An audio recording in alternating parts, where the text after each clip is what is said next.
Welcome into the DNVR Rockies podcast, brought to you by DraftKings Sportsbook. Right now, when you use code DNVR at sign up, you're going to get some special offers like how a $5 bet is going to get you $150 in free bets when you pick any winner in this year's NBA playoffs. That's DraftKings Sportsbook. Use code DNVR. Welcome into the DNVR Rockies podcast. We are your hosts, Patrick Lyons. And I am Suzie Hunter, live from Coors Field right now. Hello, Patrick. You were missed here today in the press box. I did pick up the save for the Kansas City Royals. We'll break that down in just a moment. But the Rockies lose the rubber match, unfortunately, on Sunday, 8-7. We'll talk about how they lost it. Maybe it was in a more painful fashion than if it was just a 6-0 shutout. Shout out to Spencer Smith, who pointed that out. Yeah, maybe that's the case. They dropped to 17-17, so they're back at that 500 level mark. And a lot of air sucked out of Coors Field. Suzie, what was it like there in the ninth? Daniel Bard gives up the 2 runs to cough up what was a 7-6 lead at the time. Yeah, it was loud. It was loud. There were shockingly a lot of Royals fans here today. But it was a really big crowd here in general this afternoon. It was kind of like the perfect baseball day. But it was very vocal on both sides of the fandoms. Yeah, there were 35,000, I believe, on Saturday, which is fantastic for a rare Royals appearance. We'll get into that. How rare is it exactly to see the Royals in Colorado? But 34,000 plus at Coors Field on Sunday for what had the makings of an all-time great comeback before that didn't happen. We'll break all that down here in just a second, but we'll give our shout-outs to the DraftKings Sportsbook king of the game, Yonathan Daza, who was the one who got the rally started. He did go 2 for 5 with a double, scored a run, had 2 RBI, and is playing some amazing baseball, whether he's at the top of the lineup or at the bottom. He has been contributing, has reached safely in all 15 starts this year. Suzie, is it time to anoint him as an everyday outfielder that does not need to platoon with Hampson and Hilliard? He's earned the starting time, I think. Wouldn't you say? I think he looked great in the outfield today too. He did some great work out there. So he's crushing right now. And you mentioned he has made it to base. He's made it on base all of his 15 starts. He has a 13-game on base streak right now. So I love that, and I think he deserves it. Pointing out the defense is really key too, because even going back to the beginning of spring training, I mean, it was pretty well known even at the end of 2021 that defensively, Yonathan Daza was the best center fielder, like just looking at defense. So the fact that now he's able to do it offensively, that just takes all the questions out of it and says, you know what, let him get in there, have some regular ABs, and he's doing really well. You want to stay with that hot hand. And if that hot hand's a little bit swollen, as we know from Friday night when he got hit on the hand, it looked bad. I thought it was going to be a lot worse than it was when he took that HBP. Oh my gosh, yeah, it just, the way he reacted, it looked so bad. I was like, that's it, his hand is broken. He's never playing again. Like, it looked so bad, and it sounded so bad, and he had it all iced up afterwards. It doesn't seem to be swollen anymore. He seems to be doing just fine now. But yeah, he was a little banged up at the start of this homestand. Yeah, Buddy said that it was more like on the meat of the hand. The fleshy part. He said the fleshy part, I think. I think that's what he said. That was the phrase, the fleshy part. So was it? I'm pretty sure it was, unless I am now having like Rockies press conference dreams at night. I'm pretty sure that's what he said. He did. Yeah, the ball that hit off his hand there on Friday night, it rebounded so far that the pitcher actually picked it up and fielded it. Because you don't know at that point, did it hit the bottom of the bat? Could have been the case, right? The ball's in play on that. So it's good to see that Daza is okay. He was the one who really got that 7th inning started off. So this was a quiet game. This was almost a pitcher's duel. I think it was scoreless through the first 4 innings. And then you had what would have been the biggest come-from-behind victory that the Rockies would have had all year. They did have a 3-run comeback. They overcame a 3-run deficit against the Cubs there that second week. at Coors Field. They were able to win that one. And so they were down 6-0, had 3 hits, 4 walks before that. 6th inning, they had some opportunities with runners on first and third with 1 out. In the 6th, they got nothing. And then in the 7th, it just kept building and building and building. Yeah, 7 runs in the 7th inning is like the ultimate tacos experience. So the energy here at Coors Field was, of course, absolutely electric for that. Yeah, it was third straight game with tacos. The first 2 games, they scored 10 runs, lost on Friday, won on Saturday with 10 runs. You thought the 7 runs was going to be good enough to win today, and that all broke down pretty quickly. Elias Diaz had a single, Sam Hilliard made a quick out, Hampson walk, Connor Joe walk, Daza with the 2 RBI single with the bases loaded. Crone had an RBI single. Ryan McMahon made an out, but it did score a run. Rogers with a base hit. He's been really hot. We'll talk about him. Randall Grichuk with a 2 RBI single. Sacrifice fly, productive out by Yonathan Daza for an RBI. And then Sam Hilliard makes the 3rd and final out. So he made both outs that inning, the 1st and the 3rd. And maybe he needs to shave his eyebrows. Look, that sounds like it's taken out of context. We'll get to that again as we break down this entire weekend. But that 7th inning was exciting and it was interesting to say the least. Yeah, and when it was all said and done, too, that 7th inning comeback, that lead, all of that happened within a matter of 12 minutes, which is just wild. It was wild. That's incredibly quick. 12 minutes or 2 batters that Alex Colomé faces. It's either one. A lot more action at Coors Field today in the 7th with that one. And so that's, again, I think anytime you lose a game like this, Daniel Bard blows the save. The Rockies coming into this game, they were 5-0 in 1-run ball games. I think, in fact, when they had the lead at the 6th, 7th, and 8th, I think they had won all of those games. I think maybe they were 6-0 when having the lead at 6 of any amount. So it seemed like a lock, but it doesn't happen. Suzie, you were there. You got a chance to speak and listen into Bud Black post game.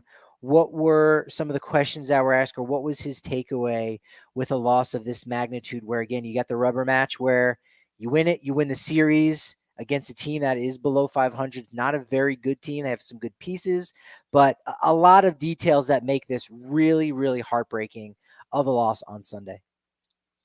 Yeah, I mean, we've seen his demeanor after a really frustrating loss, and he was in better spirits than maybe I would have expected. But he did say, it's a tough loss, but baseball players learn to turn the page and bounce back. And his big takeaway was that these guys had a really great comeback. They put together so many positive at-bats, and he doesn't think it's going to affect them going into tomorrow. But they're also going up against a really good team. We're seeing the Giants again. But overall, the sense I got was today is today, tomorrow is tomorrow. We're turning a page. We're moving forward. You got to flush it. That's another one of those common themes of that's it. Tomorrow's a new day, one day at a time, all that stuff. There was a lot of positive. I mean, Grant, again, they win that game. If Daniel Bard saves it or anyone else saves it, they win. That's it. That's the only thing that they're thinking about. But because of Daniel Bard's performance, and not to heap it all on him, but again, when you're there in the 9th, you got a job to do. So a lot happened before that with Austin Gomber's outing and Jhoulys Chacin. We'll touch on that in a moment, but you get the loss. But as Buddy said, and as you're pointing out here, Suzie, you have to focus on the positives because it's still a very long season. We're 34. We're not even at the quarter point. We're not even at that corner point of 40 games. Think of it like that. Right, we're 34 games in. So in a week from now, we'll be at that 25% mark of the season, and we'll evaluate things a little bit there. But right now they're 500, and you would have liked for the season to have started off poorly, and then they've played really well to get themselves back to 500. As it were, it's been the reverse. But, we did get some news today on Chris Bryant, and that is one of those key elements for why, the play hasn't been as solid, because he has been out since, I believe, April 21st with the lower back injury. Did have the cortisone shot, had a couple of days of rest down in Arizona, but we've seen him at Coors Field for a couple of days.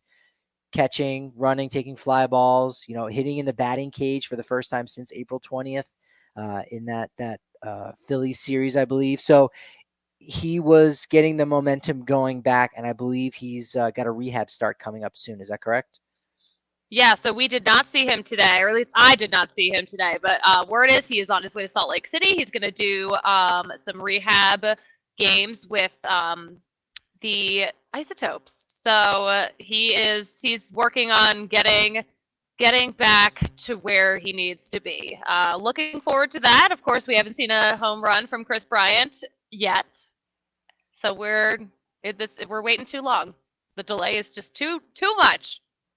Yes, I don't know what the DraftKings Sportsbook odds were for Alan Trejo to have more home runs than Chris Bryant through May 15th or May 16th. Not sure, but you probably would have won some really good money were that the case. I do want to say this does segue in nicely. I didn't intend to roll it into this as nicely. Oh my In fact, I gosh. don't even want to, because I do want to talk about Chris Bryant. Like, he comes back into that lineup. It changes a lot of things. And, we've seen Sam Hilliard, we've seen his struggles, and, he wouldn't be out there as much as he would regularly.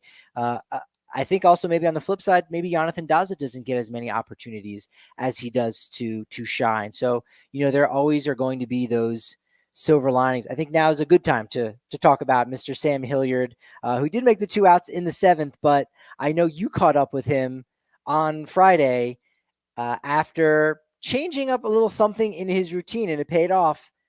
Got his first home run there in a while on Friday night, and then homered again on Saturday.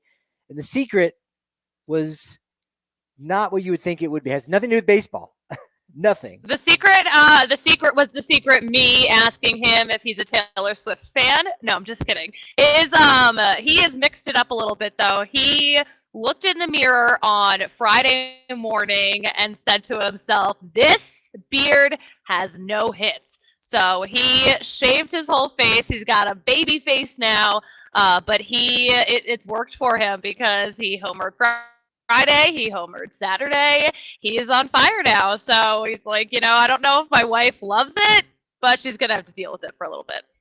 She understands. Also brought the socks down. He previously was kind of a high sock guy, not above the knee like Randall Grichuk. We haven't gotten the full story on why he's going that high up, which is a rarity. I think Hunter Pence is really one of the only guys who goes above the knee on the pants. But Hilliard typically shows his calves off. Now he's got the pants going all the way down to the socks.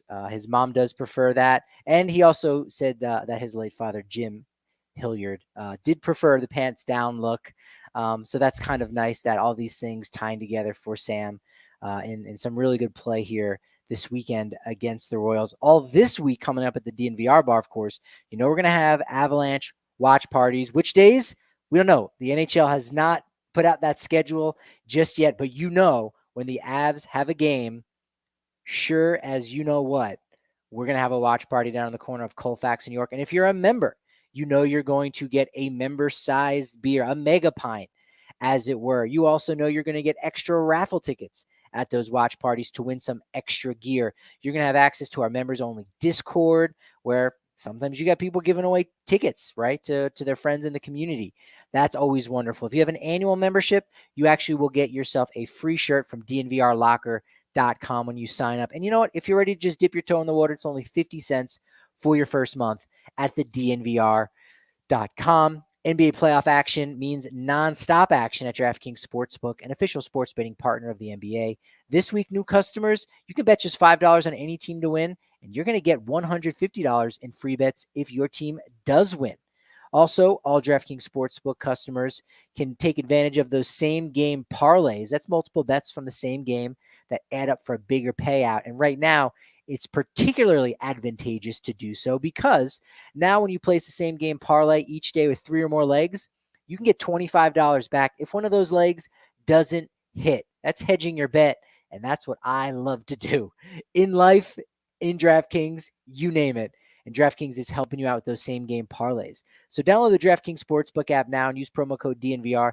Bet $5 on any NBA team to win their game and get $150 in free bets instantly when that team wins. That's promo code DNVR at DraftKings Sportsbook. an official sports betting partner of the NBA. Must be 21 or older. Colorado only. New customers only. Minimum $5 deposit. Restrictions apply. See DraftKings.com/sportsbook for details.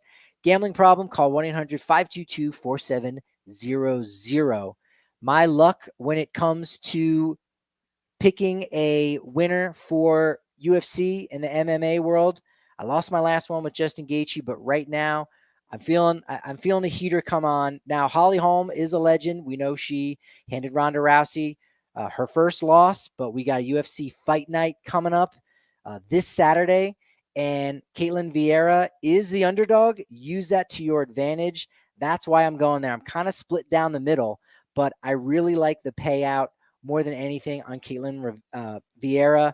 Holly Holm is 4-4 in those last 4 fights since the Ronda Rousey victory. So I'm going to go ahead, and that's my DraftKings Sportsbook pick of the week. It's going to be Caitlin Vieira in the marquee matchup, the main event at the upcoming UFC fight night. Right now, she's plus 195. Go ahead, take that money. All right, I'll take it. You I do. apologize. That's it. Audio issues. I'm hoping it's just my new headset that I'm going to return if it didn't work. And hopefully it's not a Wi-Fi issue, but I'm headsetless now. It wasn't meant to be. That's quite all right. That's quite all right, because you've got some important information there. You also got a chance to catch up with Yonathan Daza, as we said. He's our DraftKings Sportsbook king of the game. He's just been playing so well, as we said. He's just been getting on base like crazy. He's hitting well with runners in scoring position. He's a young player, and he's not supposed to necessarily be a leader and carry the team.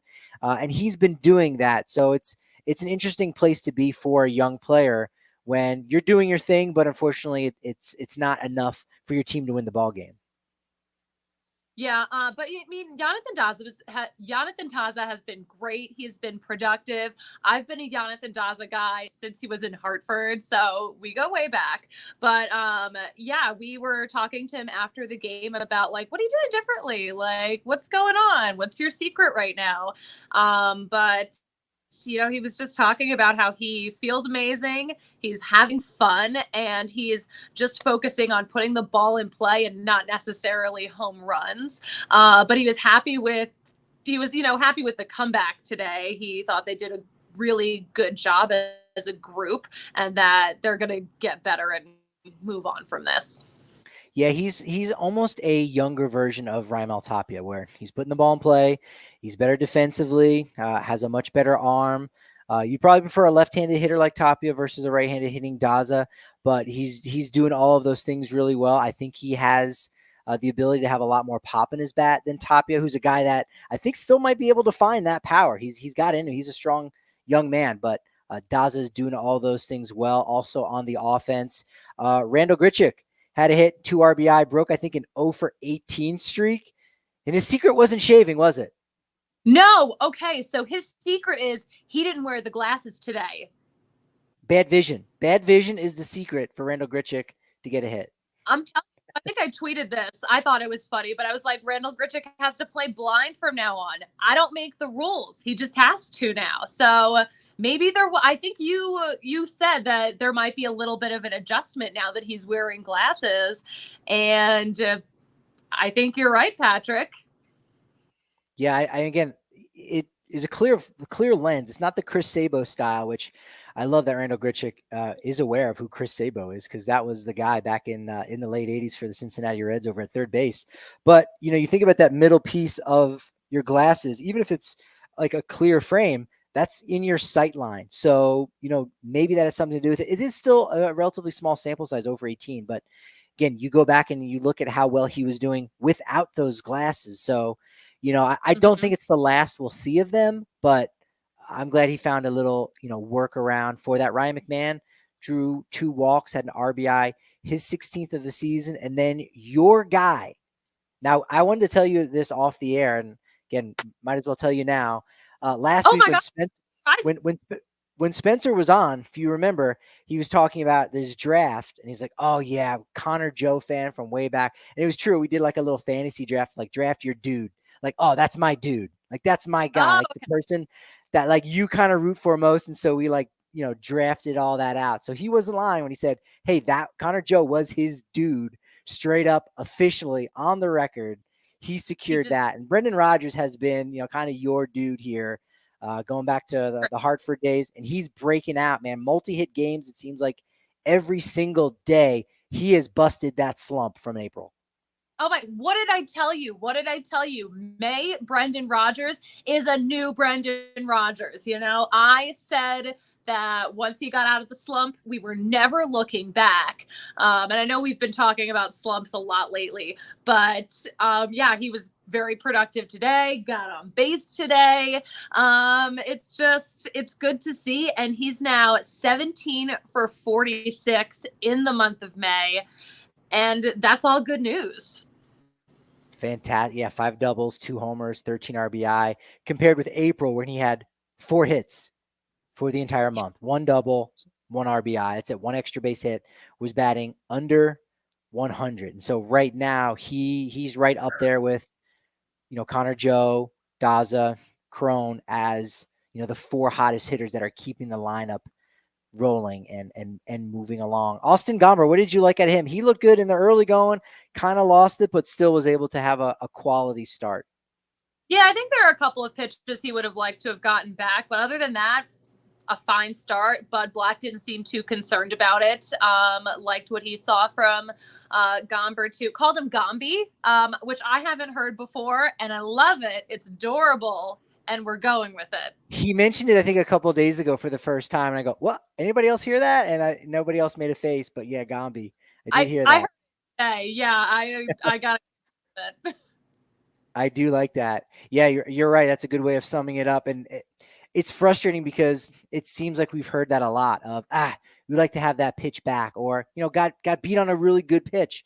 And sometimes it does come down to that, gives up the 2 home runs today. 1 to Whit Merrifield, 1 to Bobby Witt. The Wits, man, they Wits hit. They do.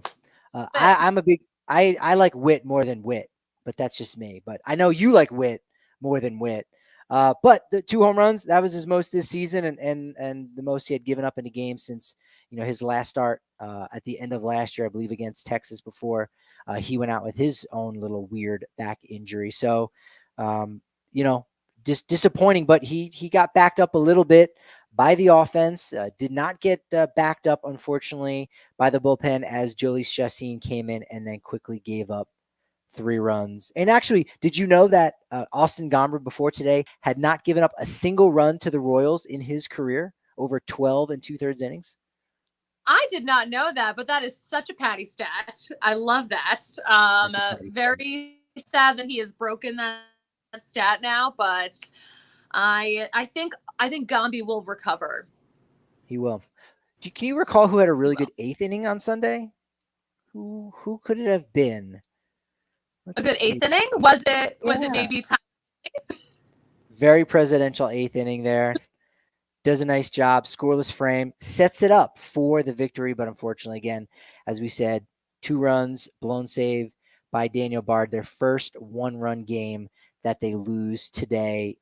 Royals, interesting matchup. It's the first time the Royals had played at Coors since August of 2014. Wow. Think about that. Which is 5 years. I keep forgetting that it's already 2022. That is almost 8 years. That's a very long time. It was really cool on Friday because there was that conversation about, Zach Greinke, is he a Hall of Fame guy? Buddy talked about that. In fact, I wrote a little article touching on that topic on the DNVR.com. Now only 50 cents for your first month. But between Zach Greinke with his 6 Gold Gloves and Salvador Pérez with his 5 Gold Gloves, they're actually only the second battery, pitcher and catcher, who have ever each had 5 Gold Gloves. The 2007-2008 Tigers duo of Ivan Pudge Rodriguez and Kenny Rogers. So we got history, first time in 8 years, Royals come, and then you've got this catcher-pitcher combo. I mean, both those guys could be Hall of Famers. So if you came out to the ballpark this weekend, you probably saw 2 losses to only 1 win, but you saw something special. We know that. Yeah, for sure. This was a special series in all senses of the word. Charlie Blackmon moves to first place all time in plate Charlie appearance Black against Zach has Greinke. sorry, I Yeah. don't have great Wi-Fi. I didn't mean to talk over you. We're all working off the same Wi-Fi in here. That's it. Yeah, Nolan was first. Actually, I think it might have been Nolan and Charlie were tied with 80 each. And Royals and Cardinals, they've already played against each other. So if this is the end of Zach Greinke, Charlie will be the guy that Greinke is faced the most. Do you think what's more likely? I like these more likelies.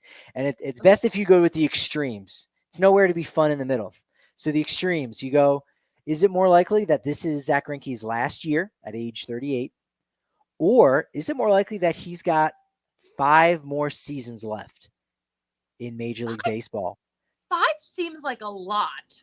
I feel like 4 is very reasonable, so I wanted to make it a little bit more. We'll go 4 then for you. If you're really saying 5 is a lot, we'll go 4. So 0 or 4, what are you more likely to see out of Zach Greinke?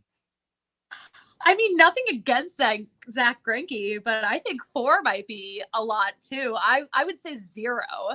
I don't wish that for the record, but I am going to take 4. He strikes me as a guy that you're just going to have to pry the ball out of his cold, dead hands. And even still, it's going to be hard to get it out of that dead hand. Rigor mortis will have set in, and it's just going to be a big challenge. Got more morbid than I would have liked for it to have been. But I could see, again, 38's not that old. You know, we've seen guys do it. Justin Verlander, I mean, dude had Tommy John surgery, and he's still going out there doing some big things. So I think that is an interesting scenario to figure out if that would happen. Here's an interesting scenario. You can actually turn anything you eat into an edible. How about that scenario? Yes. With Ripple dissolvables. Yeah. With Ripple dissolvables, which you can get at any of 11 Lightshade locations in the Denver metro area. All you got to do is use this flavorless and dissolvable powder.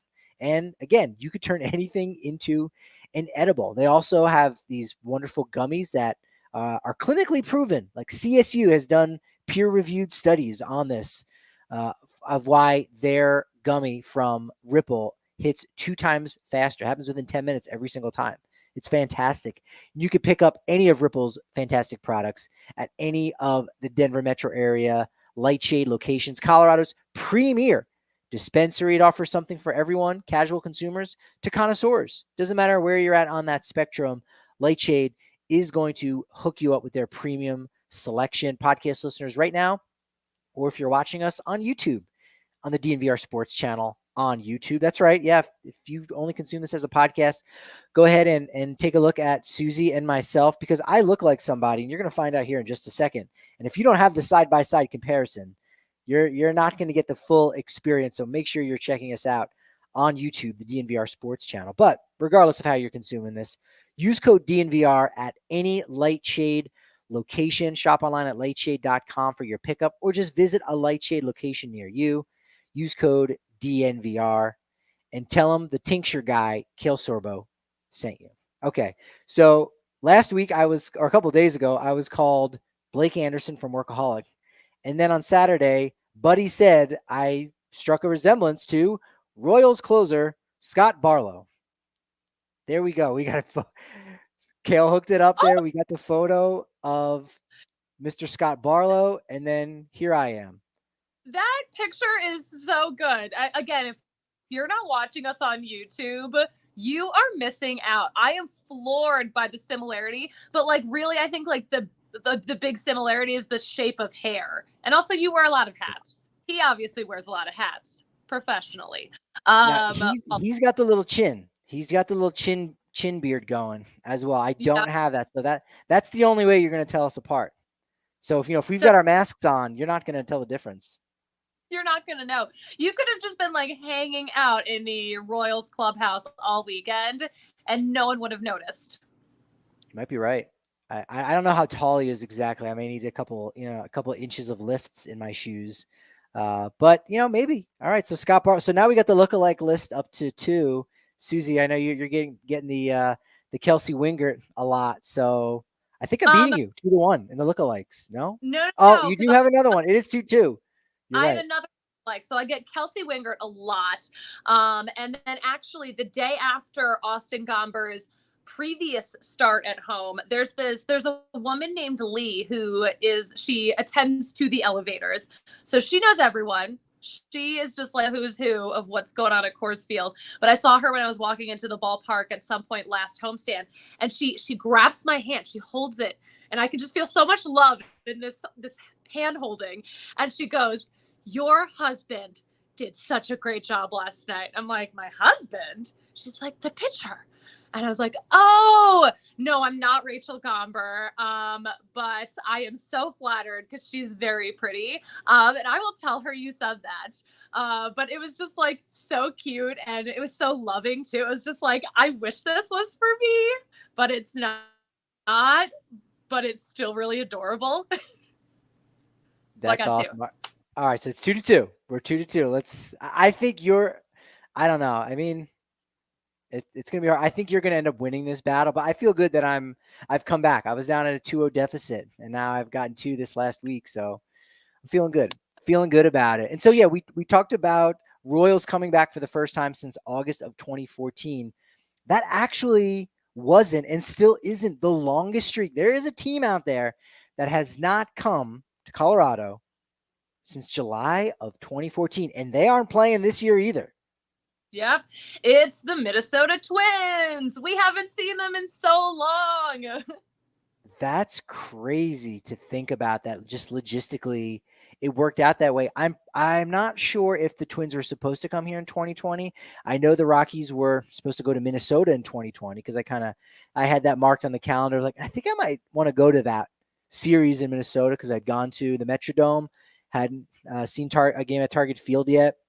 So I'm not sure, but that might change. It should change somewhat soon, right? With these balanced schedule with everybody playing everybody, but where they play, we'll kind of wait and see what happens. So now with the Royals off the board, you got the Twins, July 2014. I think I was at this series. I remember winning a couple bets with some people. Yankees have not been to Coors Field since June of 2016. Yeah, and also so Yankees haven't been to Denver since June of 2016. Tampa Bay has not been here since July of 2016. So those are some of the longest visitor tourism droughts that we've had. Yeah, because the AL West teams are in the same division, so they kind of get worked into the schedule eventually over time. So it's going to be AL East, AL Central, and that's who's next on the list. Cleveland and the Chicago White Sox both played in 2017, and those streaks will end this year. Cleveland comes to town June 14th through 16th. The White Sox come to town July 26th through 28th. Everyone remembers the White Sox being here in July of 2017 when a young, fresh-faced rookie, Kyle Freeland, who may or may not have had a Machine Gun Kelly tattoo at that point, damn near threw a no-hitter there. That was fantastic. And then Detroit is right after that in August of 2017. So we were talking about this over the weekend, like, well, wait a minute. That's the teams who haven't come to Coors Field. What about Colorado? Where have the Rockies not gone? Because I know there's a lot of Rockies fans who go out there and they might pick a road series and say, you know what, I haven't gone to a city, or I haven't gone to a game in this city, or have seen them at this stadium yet. There are a couple places the Rockies have not been to in over a decade. Yeah. Well, this one shocked me. The Rockies have not played the White Sox at their home in Chicago since June of 2008. I can't even wrap my head around this. That'll end in September, though, because the Rockies will be going out there. But it's been a long time. Yeah, that is weird. And it was also weird to learn that they've only played in Chicago once, just in general. So yeah, okay, we got the series in 2018, but just that was the only time that they've ever played at U.S. Cellular Field. I think it's still called that. No, it's Guaranteed Rate Field now. Oh, yeah, that's right. I knew it was something different. I didn't know. Comiskey Park 2. It's a terrible logo, especially. I think it's just bad karma for a team because it's just a red down arrow. So I don't love that energy, and they need to do something about it. But they won't because it's money. Those Central Division teams, they really must be hard up for those naming rights, because Milwaukee No, that seems like it'll always forever be Miller Park. Just like how, the White Sox, we should call that Comiskey Park, even though Mhm. it's Comiskey Park 2. Yankee Stadium, it's not Yankee Stadium, it's Yankee Stadium 3. But Milwaukee, not Miller Park anymore. They're in American Family Field after American Family Insurance. Mm-hmm. Okay, here's one that I didn't even know, and I know a lot of other people are with me on this one, but when I was in Cincinnati, I was like, oh, Great American Ballpark. Like, what a wholesome name for a ballpark. Great American is an insurance company, too.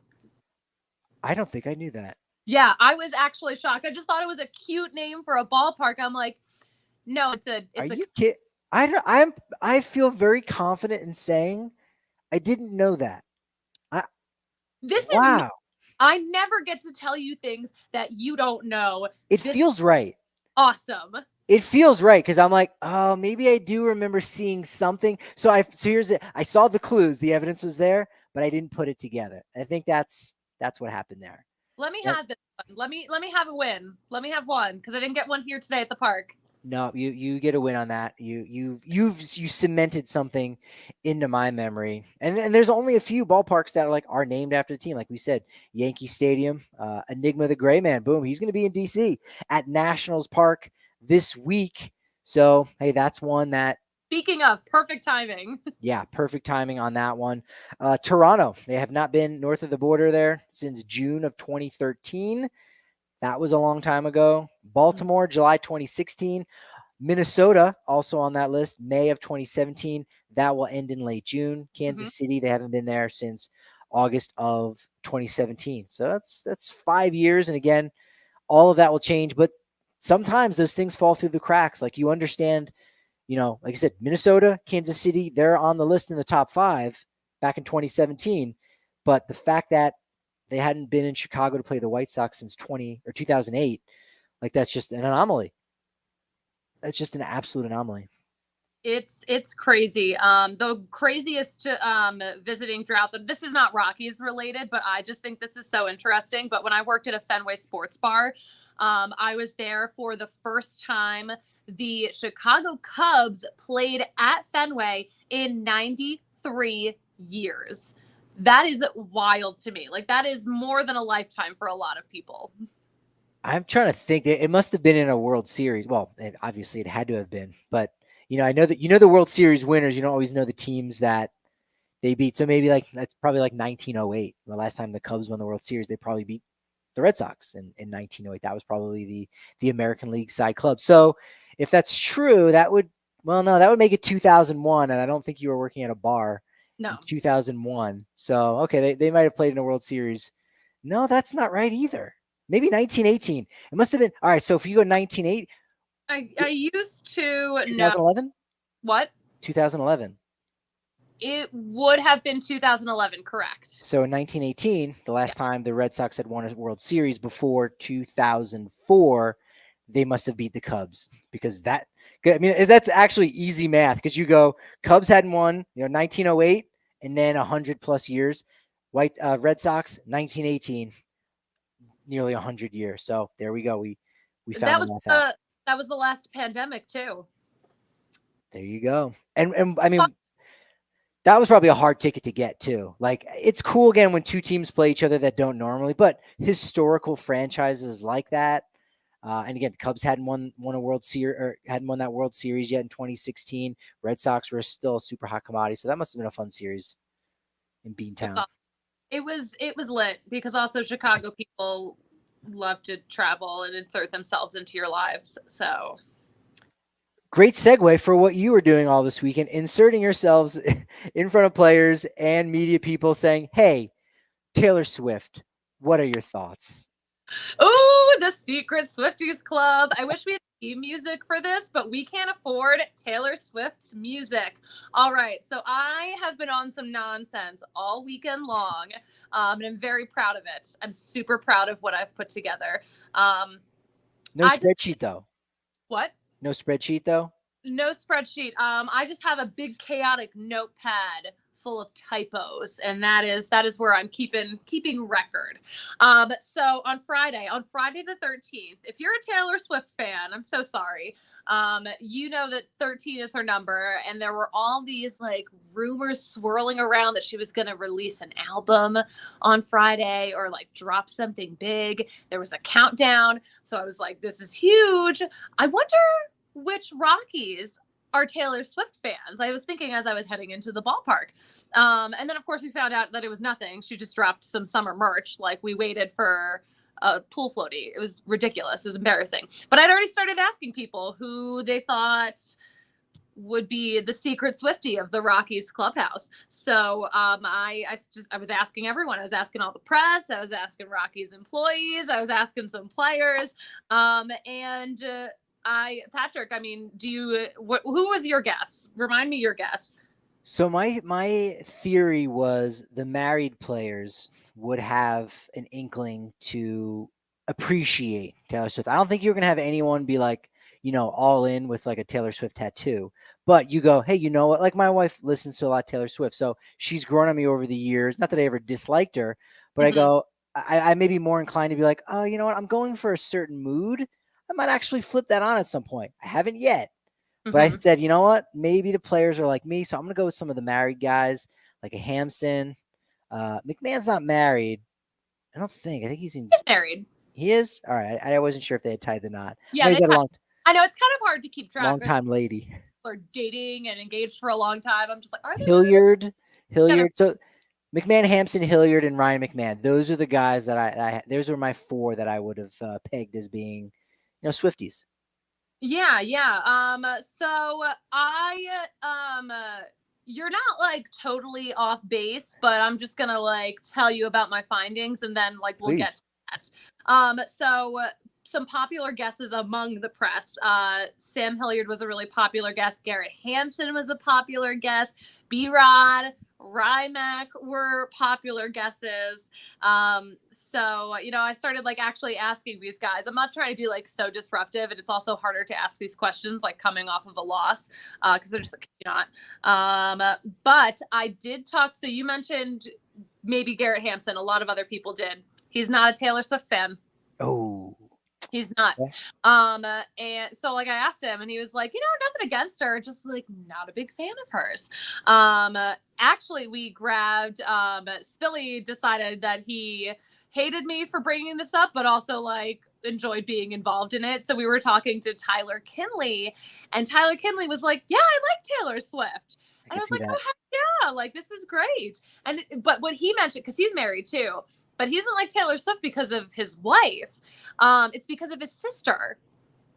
So when he was like driving his sister to school when they were younger, like when he was in high school and his sister was in middle school, his sister loves Taylor Swift. So he listened to a lot of Taylor Swift back then. I like that. Yeah, the Sam Hilliard one, and I think we were able to catch up with him.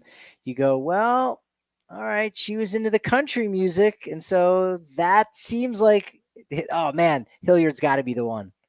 So yeah, Sam Hilliard likes Taylor Swift's old stuff. He was like, yeah, I know, I liked her when she was country, because like everyone knows Sam Hilliard is the country guy of the clubhouse. Yeah, he was like, oh yeah, no, I don't identify as a Swiftie now though. I'm a former Swiftie. That's what he said. So I thought that was really funny. So yeah, he was a fan on his own, and again, nothing to do with his wife. Just an independent Taylor Swift fan. Wow, there you go. All right, broke it down. Back yet, but I did talk to B-Rod, who was another popular guest, and he was like, kind of, I don't dislike her. My girlfriend likes her. I'm like, heck yes, Swiftie. That might be as good as we get. It's just like I respect the game. I respect the craft. I respect what she does, but that could be the most we get. But you know what? You're going to keep hunting. You're going to find it. It's what you do. It's how you got your last name. All right. Go ahead. I'll say I'm now looking at my list and I'm finding your guesses. You were like, oh yeah, the newly married guys. And you were like, oh, maybe Freeland. I think Kyle Freeland is the least likely to be a Swiftie. Did I say Freeland? Because you did. I later had a conversation about how I thought probably not. But I think initially he made my maybe list. You're right. Off the bat, you might have revisited because you do like to change you're a flip-flopper. You have to remember that. Same game parlay. I live my life with the same game parlay is what I do. Right. He's more of a Halsey guy, I bet, if I had to put money down on it. We know he's a Machine Gun Kelly fan. I think, who do you think is more likely to be a Taylor Swift fan? Kyle Freeland or Charlie Blackmon? Charlie Blackmon. Definitely 100%.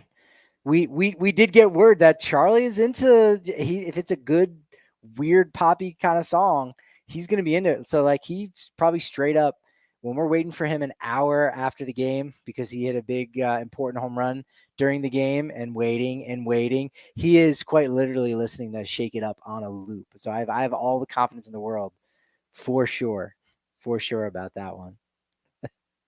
So funny. Yeah, so that was the nonsense that I inserted into everyone's lives over the weekend. Spilly told me that he was annoyed with me. He was like, wait, she didn't even do anything. Why are you talking about this? And I was like, oh, because I thought she was going to do something. And I'd already started asking everyone. So it was too late. I was like, do we have beef now? He's like, no, we have chicken. I'm like, okay, thank you. There we go. Thank you. When you jump out of a plane, you do not check if you have a parachute or not. You're just going to do it. Why not? Right? You're not gonna pull the eject button on it. I'm going. Too late. Ask these questions. It's too late. That's right. I'm already out of the plane. We're going. We're down. It's happening. It's in the works. I can't stop it. That's it. Last thing we'll get to, and we've got some fun stuff to talk about on Monday at noon for our afternoon show. We're going to be going live again. Also on Tuesday at noon, you can expect those afternoon shows before Wednesday's post-game wrap-up. We got the Giants series coming in. We'll preview that this Monday afternoon at noon. I'm already thinking a day ahead, but you can't do that. You got to take it one game, one day at a time. And so we have to acknowledge one of the members of the Royals, Whit Merrifield. Saturday was his 500th consecutive game, 501 consecutive games on Sunday. Dude would need 13 plus full seasons to even tie Cal Ripken. So like that's not happening. He's 33 years old, but modern time, that's a lot. I think Prince Fielder had, under 550 or something like 547 from like 2010 to 2014 before he had gotten hurt with his neck injuries. So that was, that's still impressive. I think we know a lot about today, and the game is different. Like guys are going full bore. That's why, pitchers, you see them taking their time and taking 20 seconds in between pitches because they are going 100%. Whereas it wasn't always the case. You have to pace yourself. So guys are going harder. So it makes it more challenging to play every single day. And Whit Merrifield has done it for 501 straight games, not days, games, because I think he had 10 double headers that he's played in both ends, or he's at least started. Like that's commitment right there, right? Yeah, and that's just, again, and I think we were asking Bud Black about this before the game. Was it on Saturday? It must have been Saturday because that was game number 500. But he was just like, yeah, that's not a thing we're going to see too much of, because when these guys need a day off, we got to give them a day off because, it's a marathon, not a sprint, or vice versa. I don't know. It's a marathon. Last. But yeah, I think it's also, you did some digging on the top five, all five. Can I talk today? The top 5 all-time consecutive game played in Rockies history. Vinny Castilla is at the top of that list, and that did not surprise me. Yeah, that's impressive. And the number isn't as high as what Whit Merrifield did, but from 5 to 1, Dante Bichette, 152 games, which isn't even a full season. So like, think about that. Like just playing a full season would put you in the top 5 all time. Neifi Pérez had a streak of 171 from 1999 to April of 2001. Todd Helton, 212 from May of 2000 to July of 2001. Neifi Pérez had another streak even before that previous one, 267 games, July of 1997 to May of 99. And as Susie said, Vinny Castilla, all-time record for consecutive games played in Rockies history, 307 straight games from June 97 to June 99. So we haven't had anybody in the top 5 even approach this in 20 years. And I don't know that we will. It's just not the way to go. Nolan was the guy. if anyone was going to play 162 games, it would have been Nolan Arenado. However, even he, a guy who is, a self-appointed baseball rat, he's a cage rat, all those things you want to say about him. He understood a day off is very valuable in a 162 game season. And so if he's a guy that didn't do it, yeah, I don't know that we'll ever see something like that broken. Eventually we'll see what happens with technology, with hyperbaric chambers, if they get more cost effective, where, guys can just run around in the outfield like in a bubble, like a bubble boy outfit. And then maybe it becomes a little bit easier to play every single game. But until then, I don't know. Vinny's record is sneakily one of the hardest records I think anyone could possibly beat in all of baseball right now. Oh, for sure. But you know what? I mean, now that we're talking about it and I'm thinking about it, I mean, I don't think it's a bad thing that guys are taking days off when we need them, because we all need to remember to take time for ourselves. We got to take care of ourselves, mentally, physically. I'm getting a little deep with it right now, but I think it's actually a good thing that we're not putting pressure on beating these records when it's like, records don't win you World Series. They don't win you games. I don't know. And here's my soapbox. Welcome to my soapbox. That's it. No, I mean, you nailed it. And it's probably a much bigger conversation for another day, but it's all those records that you look at and say, oh, no one's ever going to beat it. Really, it's a philosophy of why that's not going to happen, or a change in philosophy over the years where pitchers aren't starting 50 plus games. So no one's going to have 500 wins like Mr. Denton True Young, AKA Cy Young. No one's, 56 game hit streak. It's going to be hard to do if pitchers aren't throwing you strikes, or you're taking a walk and say, I'll reach first base. Like Barry Bonds, you go back and look at his seasons and how often was he actually getting pitched to? So he's getting on base every game, 2, 3, 4 times. He's getting walk with the bases loaded. Oh, you weren't very good because, what was your longest hit streak? Like, again, we just view the game so much differently. And so as you put it very eloquently, like, the value of taking a day off is more important than some kind of record of 308 consecutive games played in franchise history. So I think we understand that now, but you go and look and you point that out. That's a good one. That's your Patty stat of the day to take to the water cooler on Monday. No one's going to know it. I didn't know it. I had no way of even finding it on Baseball Reference. Had to consult with a couple of people outside of the ballpark who hooked up those stats. And that's one you go, hey, you know what record no one's ever going to break in Rockies franchise history? Boom, that's the one. 307 consecutive games by their special assistant to the GM, Vinny Castilla. Yes, someone we get to see all the time. It's great. It's great. Awesome. It's great. We're going to be back on Monday and Tuesday at noon. Live shows, breaking it all down, talking about the Giants series coming up, Mets series coming up even after that. Can the Rockies snap that 10-game losing streak to the Gents? We'll have to find out.